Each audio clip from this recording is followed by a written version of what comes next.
In today's world, mindfulness is often described as bare attention, the ability to stay present, aware, and detached from past regrets or future anxieties.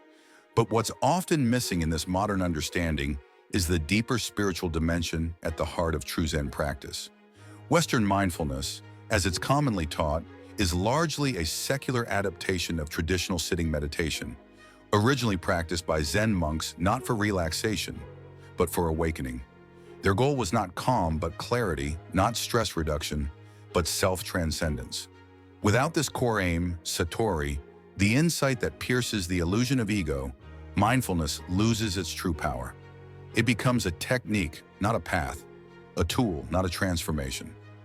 What Zen reminds us is this: mindfulness is not the end, it is the doorway.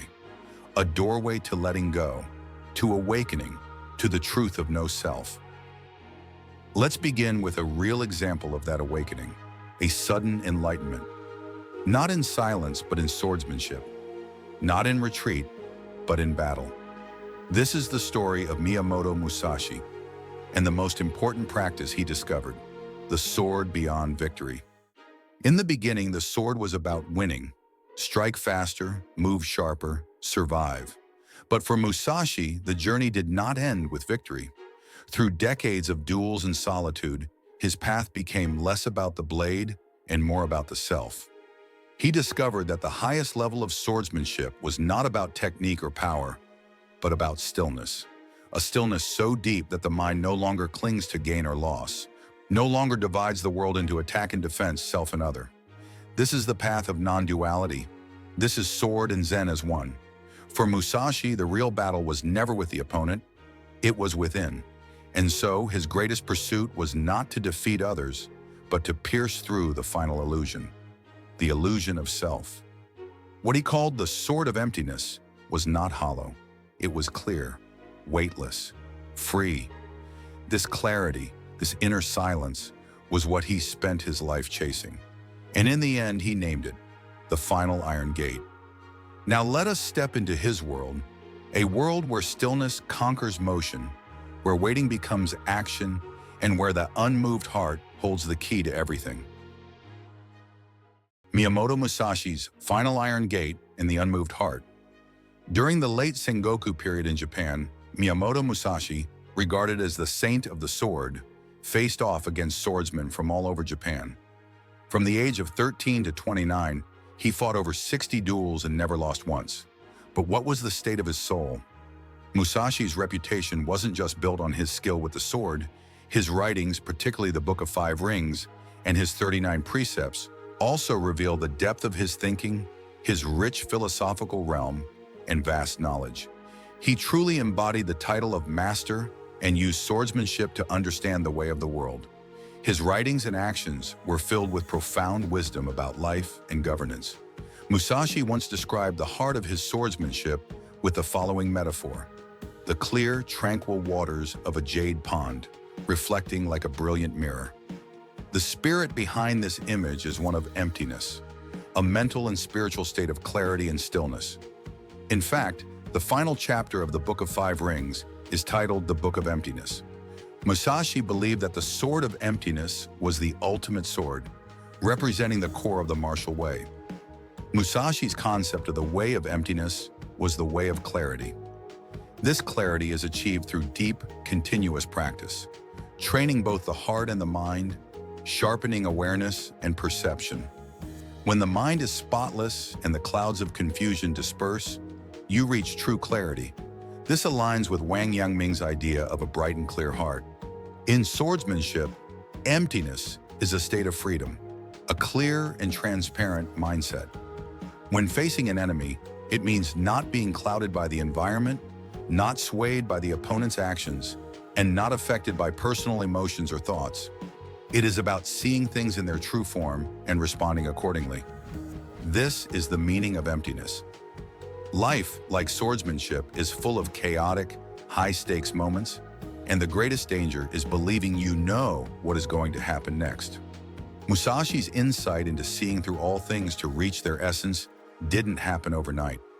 Around the age of 30, after experiencing the realm of Marume Zangetsu, and his teachings on the sword of all living beings, Musashi devoted himself relentlessly to exploring the deeper way of life, striving to connect with the source of existence.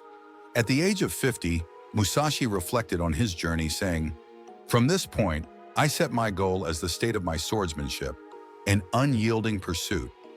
Eventually, I became renowned for my unparalleled skills and felt confident that I was invincible in battle. But despite this, I couldn't break through the final iron gate. These past few years of struggle were because of this. Late at night, I even considered suicide. My study of painting, my study of Chinese literature and various books, everything was to find the key to opening this iron gate. Musashi's sword was a sword of exploration, aiming to unlock the mysteries of life. The foundation of all laws lies in the rock-solid body, the embodiment of Wang Yangming's principle of the unmoved heart. So how can we remain as unmoved as a mountain? It's about maintaining an ordinary, peaceful heart." Musashi emphasized the value of waiting without impatience. This is no easy feat. When two opponents face each other with blades drawn, victory and defeat, life and death, hinge on a single moment. Both are waiting for the perfect opportunity, a moment when the opponent shows even the slightest weakness. Without a peaceful mind, it would be impossible to grasp that fleeting instant. The ordinary mind does not distinguish between waiting and not waiting, nor does it suffer the pain of anticipation or disappointment. Those who wait are in a passive position. Their situation is less than ideal. But those who are well-grounded, those who respond with an ordinary mind, can transform passivity into activity. More precisely, there is no distinction between the active and passive.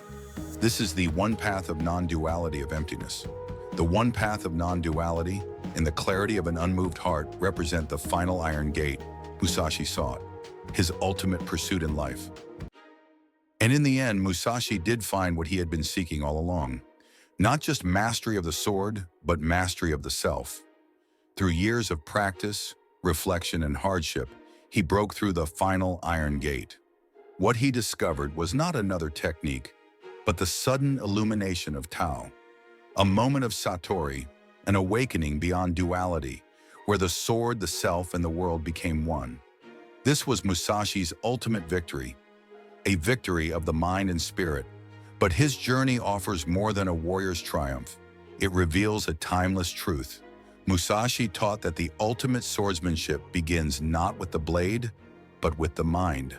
A mind free from ego, from duality, and from disturbance. That was the most important practice for a samurai warrior. But what about the rest of us? In a world without swords, in a life filled not with duels, but with distractions, what is the most vital practice today? As we move forward, we'll explore how ancient wisdom and modern life intersect, how a single quiet moment can trigger a Zen awakening, how mindfulness is not just a trend, but a doorway to true clarity, resilience, and awakening. Let's step beyond the battlefield, into the everyday training of the heart and mind.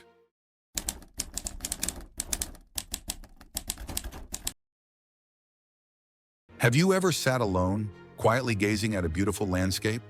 Or maybe just looking at the small garden near your home? You take a look, then close your eyes trying to clear your mind. And perhaps you feel, honestly, a little silly. At best, you might think, well, that was a nice view. But for the ancient Zen practitioners, this moment is something entirely different. For them, after years of meditation, they begin to feel something deeper. The act of seeing, that rising thought, is just like a wave forming on the ocean. And as they close their eyes, the thought naturally falls, like the wave returning to the sea. There's no struggle, no effort, just the simple rise and fall, like the natural fluctuations of particles in a quantum field. Even the self, the one watching, begins to fade into this rhythm. And in that instant, a flash of insight strikes through their mind. They realize this deeper, mirror-like awareness behind all thoughts. That's what Zen masters for over 1,000 years have called seeing one's true nature and breaking free from ego illusion. That very flash of insight is what's known as Satori, the sudden awakening to deep wisdom, the heart of Zen enlightenment. You might still think, Well, isn't that just another empty trick? What's the big deal? But what many people don't realize is, for over 1,000 years, countless ordinary people, from scholars and warriors to even some modern entrepreneurs, have experienced this awakening. And when they do, it changes everything. They find more ease in daily life. Relationships become smoother, their creativity sharpens, and their path feels clearer. Because many of our daily troubles, our emotions, worries, and frustrations, aren't nothing more than these rising and falling thoughts. And once you see them for what they are, you start living with a new kind of freedom. We all know the value of exercise, physical fitness, beauty routines, academic drills, whether it's gym workouts, makeup practice, or mastering a subject for school. We invest in improving the body and sharpening the intellect. Some even joke about training their drinking tolerance. Though let's be clear, we're not encouraging that. But here's something we don't talk about enough. Even people with perfect bodies and impressive degrees can suffer from emotional breakdowns or mysterious psychological issues. Throughout history, some of the brightest minds have ended in tragedy, not because they lacked intelligence, but because they neglected something far more essential: the exercise of the mind. In Zen, there's a saying, "To awaken the mind and see your true nature, that is the most fundamental task." Not just knowledge, not just intellect, but inner clarity and emotional balance. Yet surprisingly, many people today still don't know that there's a form of practice more important than any diploma or gym routine: the practice of inner awareness, the exercise of the heart and mind. Call it mindfulness, meditation, spiritual fasting, or simply mental hygiene. These practices may have originated in ancient Eastern Zen, but today they're mostly secular, free from religious framing, and accessible to everyone. The results? Better focus, stronger emotional resilience, and over time, calm creativity, deeper self-understanding, and a rebalanced nervous system. But if we want to go beyond the basics, beyond simply feeling a bit better, and truly experience freedom in daily life, mental spaciousness, and deep cognitive rewiring, then understanding the ancient wisdom behind these practices becomes valuable. Just like learning to use more features on your phone, or discovering your horse can actually gallop, you begin to unlock a whole new world of possibilities. Even Bill Gates admitted that in his younger days, he thought meditation was some mystical thing tied to reincarnation. But now he meditates regularly, just 10 minutes a few times a week. He calls it exercise for the mind. And even with just the surface-level practice, through simple apps and guided sessions, he finds noticeable benefits in focus and clarity. So if a basic version already helps, imagine what's possible when you go a little deeper. In the next part, we'll show you how modern insight and ancient Zen wisdom can work together to create real, meaningful change in your mind and your life. So, what exactly is mindfulness insight, or what Zen calls Satori? In today's world, achieving this kind of awakening is actually easier than it was for the ancients. Why? Because we now understand the science behind it. Modern neuroscience shows us how mindfulness and meditation gradually weaken the brain's narrative self mode, that default voice in our head constantly labeling, comparing, and judging. In science, it's called the DMN, the default mode network. As this chatter softens, something beautiful begins to awaken. The brain's awareness system lights up. Areas like the anterior cingulate cortex, the insula, and networks responsible for deep presence and clarity. This is what ancient Zen masters meant when they said, "See your original mind, see your true nature." And as that awareness grows, we develop powerful tools: sharper focus, emotional resilience, creative thinking that isn't blocked by fear or overthinking. But Zen's first and most essential advice: let go of the ego. This doesn't mean abandoning yourself. It means no longer letting the false, ego-driven version of you control your thoughts and emotions.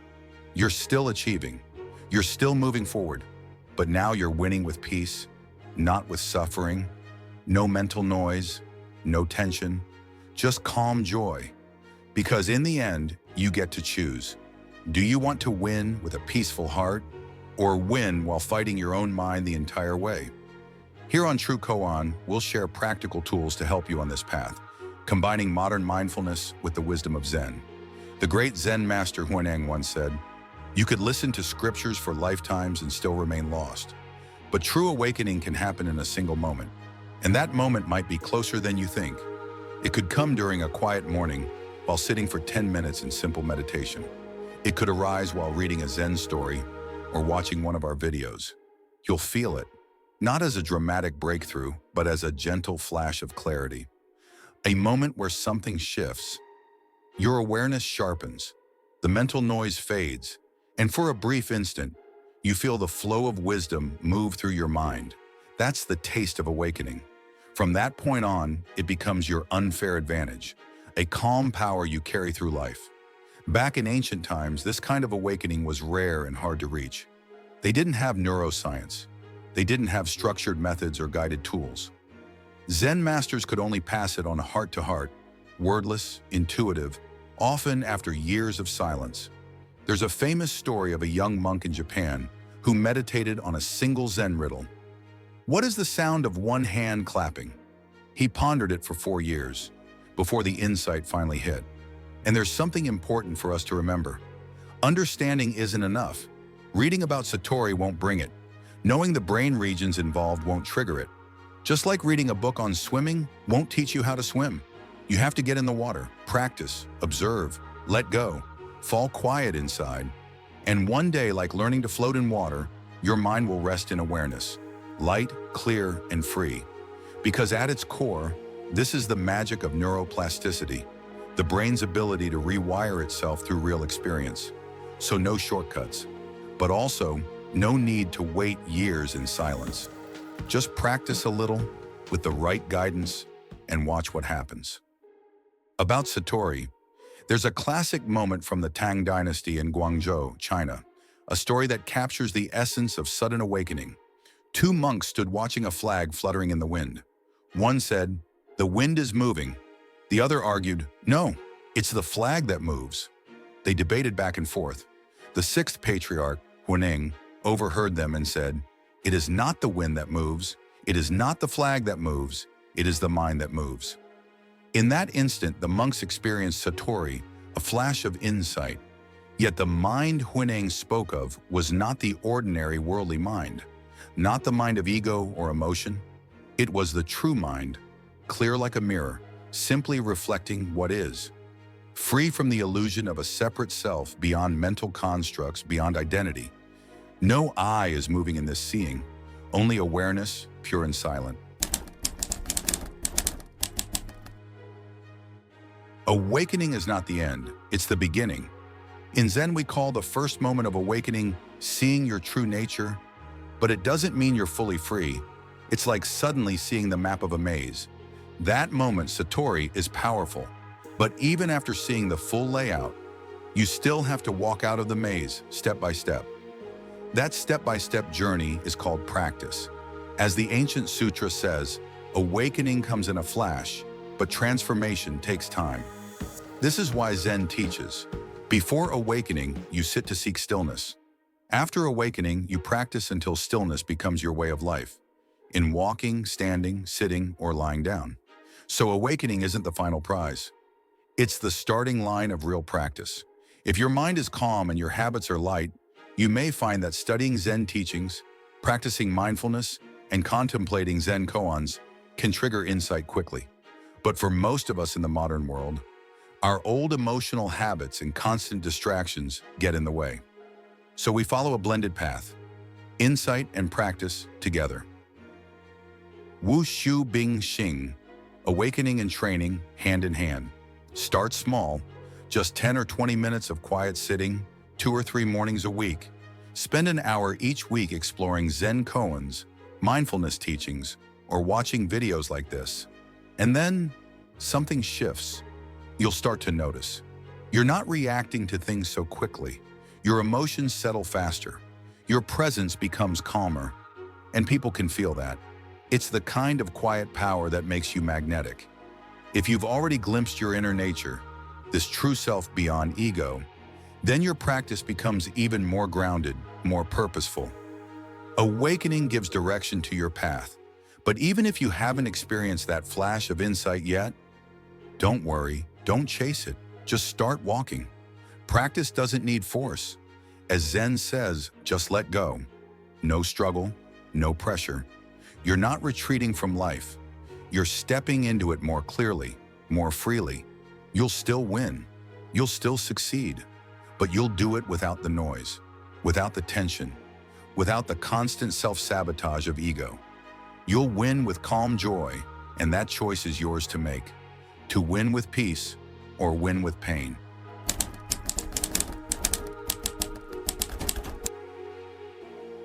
In both ancient Eastern wisdom and modern Western thought, a shared challenge arises, the illusion of a fixed self. We live bound to a story, our past, our ambitions, our wounds. But what if the self is only a passing reflection on water? What if we could meet life not from behind a story, but with full, quiet presence? This is not religion. It is not ritual. It is secular practice. A way to soften the grip of ego through simple awareness, neuroscience, and lived experience.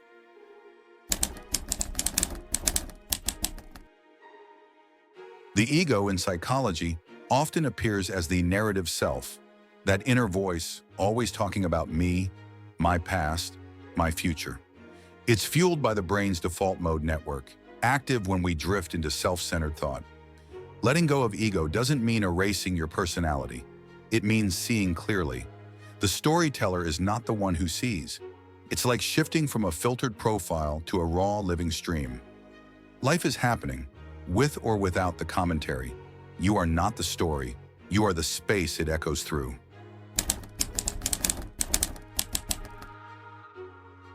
One, the 5-minute witness. Sit quietly. Breathe. Gently ask, who is aware right now? Don't rush to answer. Just notice. Thoughts arise. It's me. It's my brain. Watch them pass like clouds in a vast sky. Even I am aware is just another thought. You are not the thought. You are the witness. 2. Revisit an emotion. Recall a moment from your day. Maybe something sparked anger or fear. Now ask, who was angry? Not to judge, but to see. Wasn't it just a wave of sensations?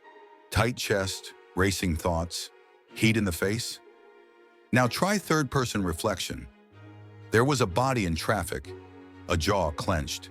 Detached from identity, the ego begins to soften. 3. Write without I. At night, journal 3 experiences, but don't use the word I. Instead of, I felt anxious, write, anxiety arose during the meeting. This small shift trains the mind to observe, without clinging. Think of life like a movie.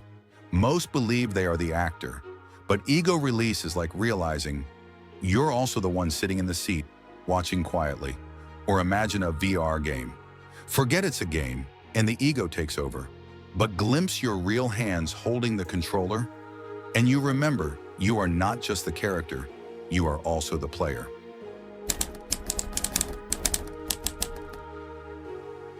At first, it's just a pause, a breath between reaction and response. Then praise or blame don't shake you as deeply. Your body stays grounded. You move with clarity. Even your language shifts. I am anxious becomes anxiety is present. This isn't detachment, it's freedom from identification.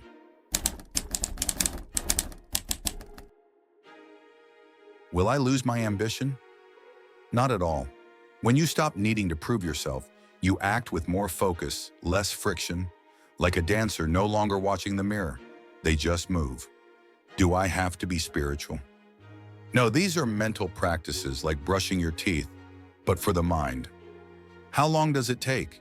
Science says even 10 minutes a day for 8 weeks can change brain activity. Less tangled in the past or future, more present with what is. Each day, gently loosen the story of me. Observe thoughts. Speak with less attachment. Feel when without clinging. Eventually you'll see the one telling the story was just another part of the story. What remains is simple, clear, still. This is secular practice, not escape, not effort, just freedom within calm joy. Now that we've explored a clear, grounded path for secular practice, a path that gently dissolves the ego rather than fighting it, let's look deeper into a subtle yet profound Zen insight. It's called the practice of no practice, 无修之修. This means we do not chase awakening, we do not force flow, we do not strain to get somewhere. Instead, we drop all attachment to outcome, release the grip of the self-centered mind, and allow the natural clarity of the heart to emerge. Because as you'll see in the next chapter, even modern neuroscience confirms, the moment we try to force flow, the moment we cling to the thought, I'm in flow, the state vanishes. This is the paradox. This is why Zen teaches us to attain no attainment, to practice effortlessly until a natural, easeful presence arises on its own. Let's now enter this delicate paradox, where the deepest clarity comes not from effort, but from letting go. The flow state, what Zen Buddhism refers to as samadhi, can be cultivated through mindful meditation. But can it be achieved through modern technology?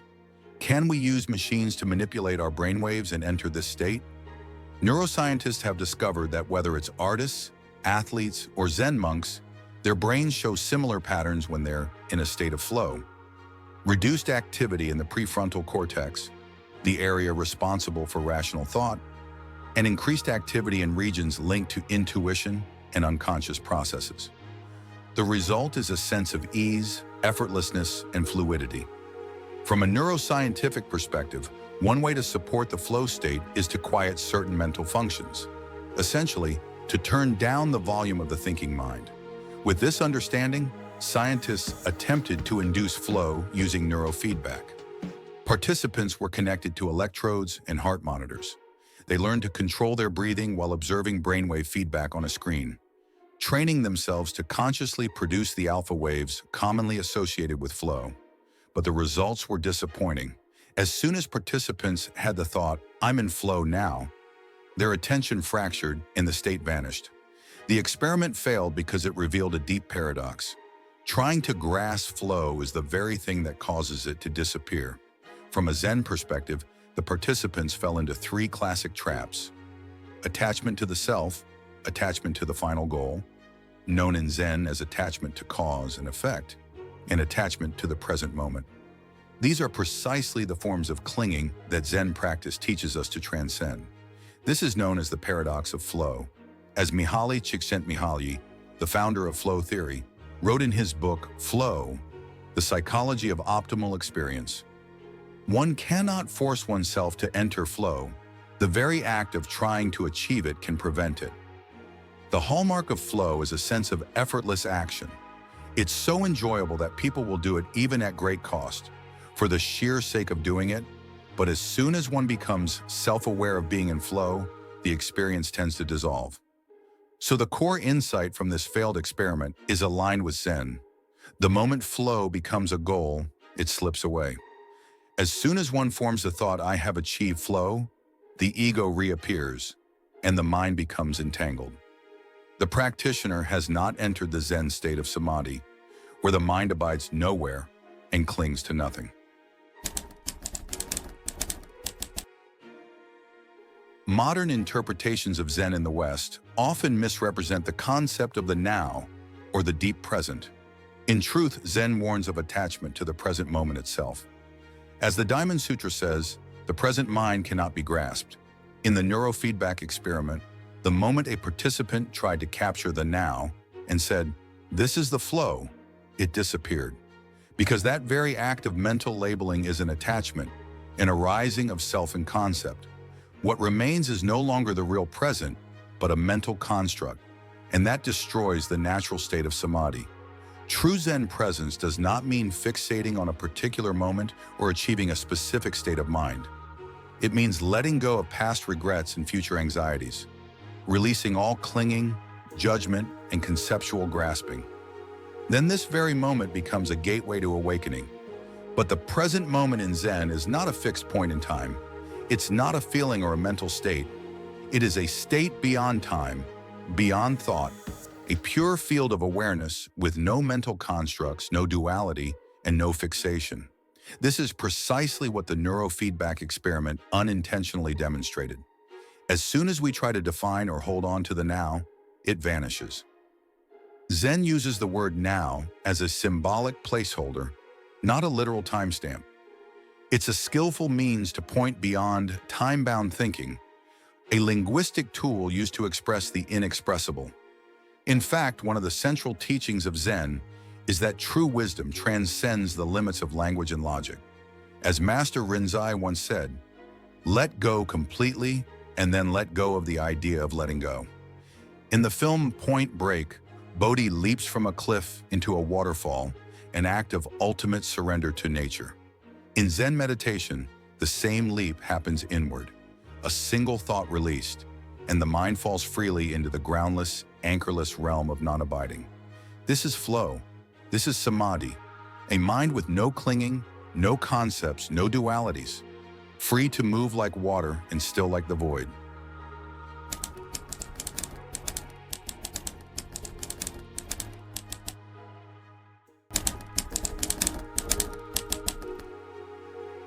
Let's explore a powerful and poetic guide from Zen teacher Ihiro, a chant of practice, a mantra of presence.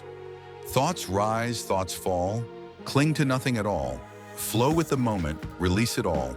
Let wisdom be sharp as a blade, and the heart still as a mountain. All phenomena arise from mind. Within, all is already complete. These words may be few, but they hold deep wisdom for those on the path. Let's walk through it, line by line. Thoughts rise, thoughts fall. Thoughts come and go like waves. This is the natural rhythm of the mind. No need to fight, suppress, or chase them. Just notice. Just be aware. Cling to nothing at all. Don't get caught up in the form of a thought, a mood, or an emotion. Let everything pass through, without grasping, without resistance. This echoes a core Zen teaching. Let the mind arise without attachment. Flow with the moment. Respond to what is as it is, with openness, not control. This is strength through softness, meeting the now, not pushing it away. Release it all. Let go of gain and loss, praise and blame, right and wrong, not by rejecting life, but by releasing the clinging. True freedom begins the moment you stop holding on. Let wisdom be sharp as a blade. Your insight must be precise, able to cut through illusion and see the root of things. This sharpness isn't aggression, it's clarity directed inward. And the heart still as a mountain. Let your mind be steady, unshaken by chaos, grounded like a mountain in the storm. This is balance, wisdom in motion, anchored in stillness. All phenomena arise from mind. The outer world is a mirror of the inner world. Everything you experience reflects your own consciousness. Change your mind, and your world changes too. Within, all is already complete. Yet not merely whole, but boundless. Your true nature is vast beyond measure, not confined by space, not limited by time, not narrowed by judgment or fear. There is nothing lacking. You don't need to reach outward, only to return inward and remember the infinite depth already present. So here's the path, distilled into 8 lines, a journey through awareness, release, clarity, stillness, and finally return to your original vastness. Repeat it, reflect on it. Let it echo quietly within you, as a guide, a mirror, and an open gate.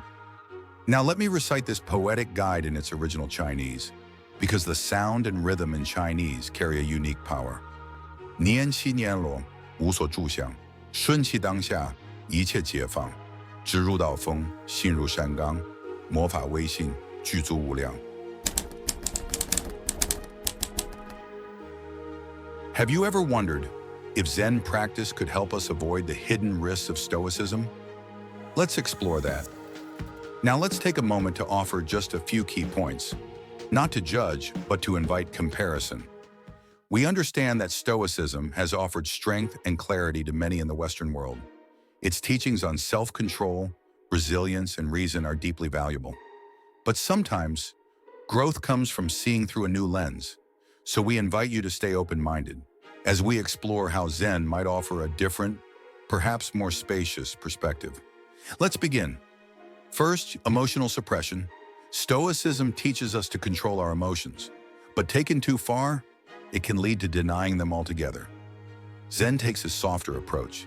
It doesn't suppress emotion, it watches it, like clouds passing through an open sky. Zen teaches us to observe emotion without clinging or pushing it away.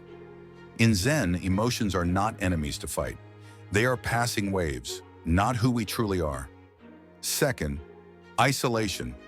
Stoicism values self-sufficiency, but sometimes that independence can turn into loneliness. Zen recognizes our natural interconnectedness. It teaches compassion. It sees all beings as part of one living whole. We're not isolated islands. We're waves in the same ocean. Third, internal conflict. Stoicism can create a war between logic and feeling, a tug of war inside the self. But Zen doesn't try to win against emotion. It invites us to see through it.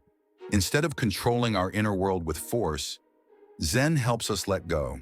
It reminds us we are not our thoughts. We are not our fears. We are the awareness behind them.